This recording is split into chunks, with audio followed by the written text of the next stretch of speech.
Hola, buenos días. Mi nombre es Alirimar Mejía, soy estudiante de Medicina en la Universidad Central de los Llanos Rómulo Gallego, curso segundo año y pertenezco a la sección número 6. En este nuevo video les hablaré sobre la otitis media, principalmente conociendo la anatomía del órgano afectado por esta patología que es el oído. El oído es el órgano encargado del mantenimiento del equilibrio y de la audición. El oído se divide en oído externo, oído medio y oído interno. El oído externo se compone de la oreja que recibe el sonido y el conducto auditivo externo que conduce el sonido hacia la membrana timpánica. La oreja es una lámina cartilaginosa elástica de forma irregular cubierta de piel de encaje.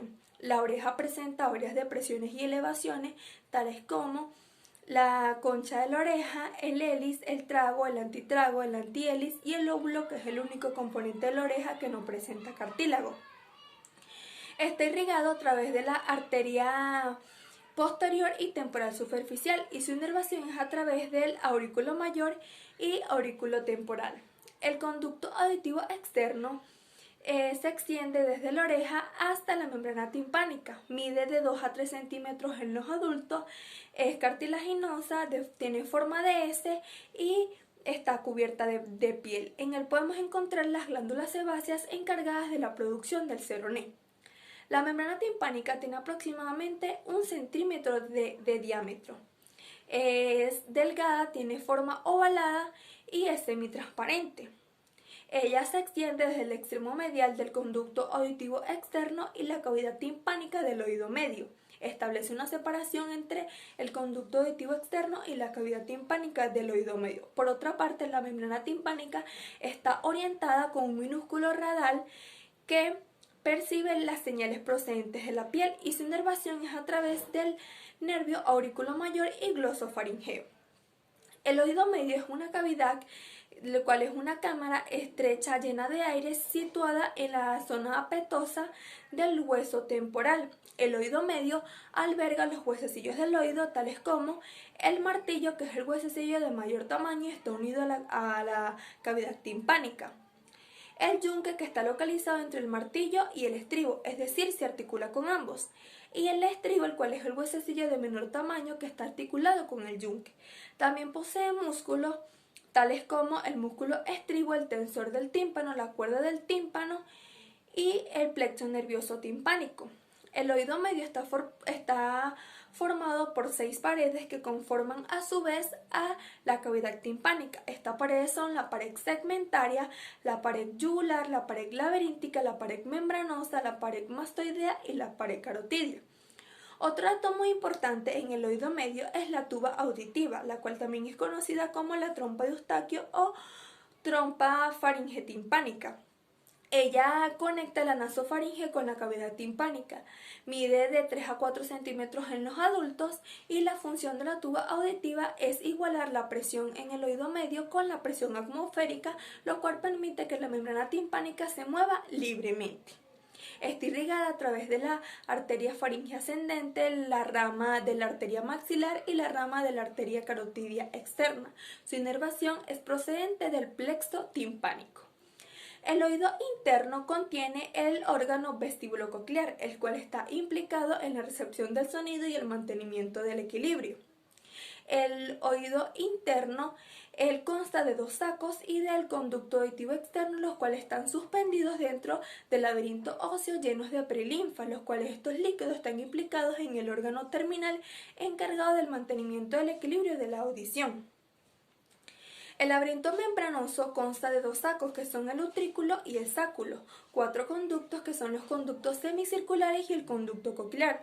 De los 6 componentes del laberinto membranoso, 5 están implicados en la audición, los cuales son los 2 sacos que son el utrículo y el sáculo y los 3 conductos semicirculares anterior, posterior y horizontal. Otro dato importante es la cóclea, la cual es el único componente en forma de concha de caracol que contiene el conducto coclear que está implicado en la recepción del sonido. Y finalmente el conducto auditivo interno. Transferencia del sonido. El oído externo recibe ondas acústicas que son transformadas en señales mecánicas. Ellas se conducen a través del conducto auditivo externo hasta la cavidad timpánica.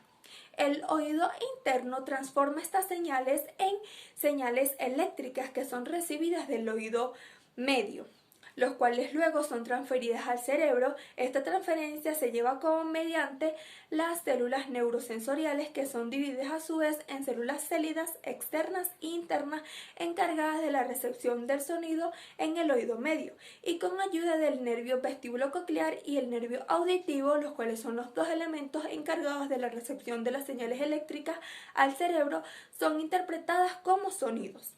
Bien. Una vez conocida la anatomía del oído, podemos dar inicio a la patología otitis media, la cual se caracteriza por la presencia de un exudado, ya sea ceroso, mucoso, purulento o mixto, en la cavidad del oído medio. La reacción inflamatoria en el oído medio permite que se libere un líquido estéril. Si tal líquido es contaminado por virus o bacteria de la nasofaringe, provocará una infección con un cuadro clínico agudo. El diagnóstico se basa simplemente en demostrar el líquido acumulado en la cavidad del oído medio. Otitis media aguda es una inflamación en el oído medio de inicio súbito. Se caracteriza por la presencia de un líquido acumulado en la cavidad del oído medio con signos y síntomas asociados a una inflamación no local.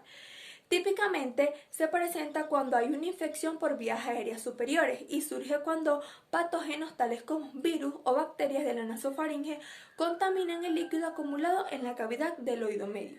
Existen dos tipos de otitis media aguda, que son la otitis media aguda esporádica y la otitis media aguda de repetición. Está subdividida a su vez en otitis media aguda persistente y otitis media aguda recurrente.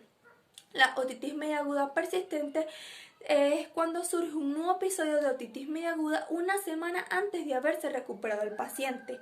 Es decir, el paciente no se ha recuperado por completo de otitis media aguda cuando surge un nuevo episodio de esta patología, por lo que se considera que ambos episodios son los mismos.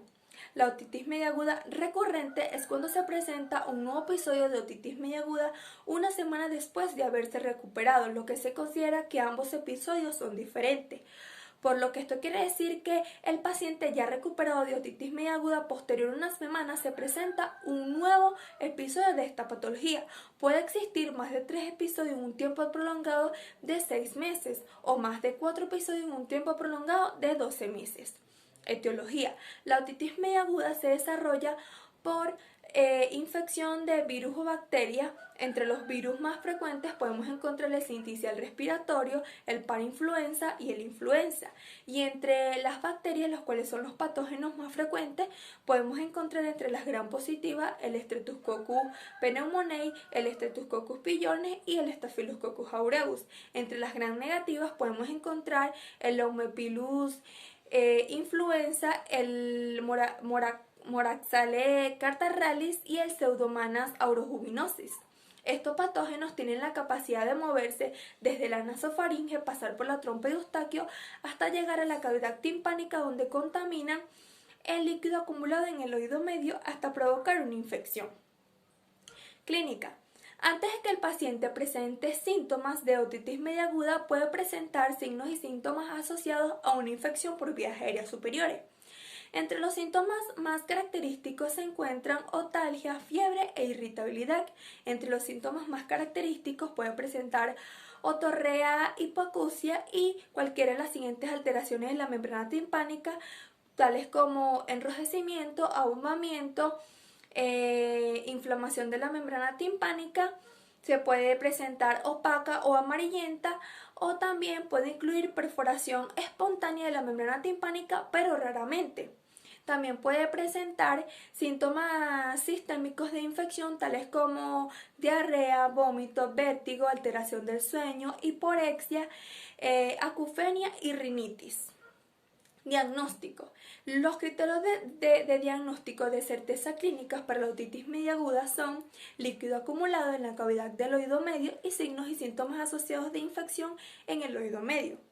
Para la inspección y la exploración se lleva a cabo por medio de una otoscopia timpanectomía, lo cual el medio más eficaz para ello es la otoscopia neumática. Los hallazgos de otoscopia para la otitis media aguda son si se presenta cualquiera de las alteraciones antes nombradas, de la membrana timpánica o si no posee movilidad la membrana timpánica.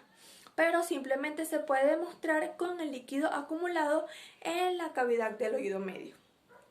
El tratamiento se establece posterior al diagnóstico. Para el manejo del dolor en los primeros 2 días se indica la administración de analgésicos de manera sistémica o tópica.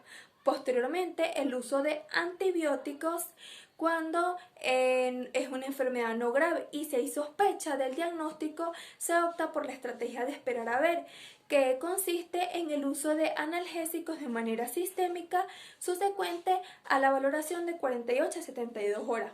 Esto es implicado porque en algunos casos de otitis media aguda el paciente se suele autolimitar gracias a su naturaleza etiológica. Sin embargo, después de las 48 a 72 horas, con la estrategia de esperar y ver, no hay mejorías de los síntomas en el paciente, se opta por el uso de analgésicos. Otra manera preventiva para la otitis media aguda es el uso de vacunas antigripales. En el caso del tratamiento quirúrgico, se lleva a cabo por medio de la implantación de una trompa timpánica, lo cual se utiliza para sustituir la trompa de Eustaquio y facilitar la entrada de la presión y ventilación positiva hacia la cavidad timpánica en el oído medio. Por último, se presentan 2 tipos de otitis media, los cuales son la otitis media serosa, que también es conocida como la otitis media por derrame. Ella aparece cuando el líquido acumulado en la cavidad del oído medio tiene más de un tiempo prolongado. No existen signos y síntomas de infección. En los derrames agudos se llevan a cabo espontáneamente de 2 a 4 semanas, sin embargo pueden durar meses. Los derrames crónicos se han acompañado de una hipoacusia en el origen afectado. Y por último, la otitis crónica. Ella se caracteriza por la presencia de otorrea orulenta de manera recurrente y persistente, junto con una perforación de la membrana timpánica y acompañado de una hipoacusia conductiva. Estos cuadros se pueden dividir en 2 categorías: la otitis inactiva, la cual se caracteriza por la perforación de la membrana timpánica y se trata con gotas tópicas de antibiótico, y la otitis activa, la cual se caracteriza por un coliastoma que crece hasta formar una meningitis y la formación de un absceso cerebral. Se trata con tratamientos quirúrgicos, ya sea una meningoclafia, una timpanoclafia o una vasotrectomía. Gracias.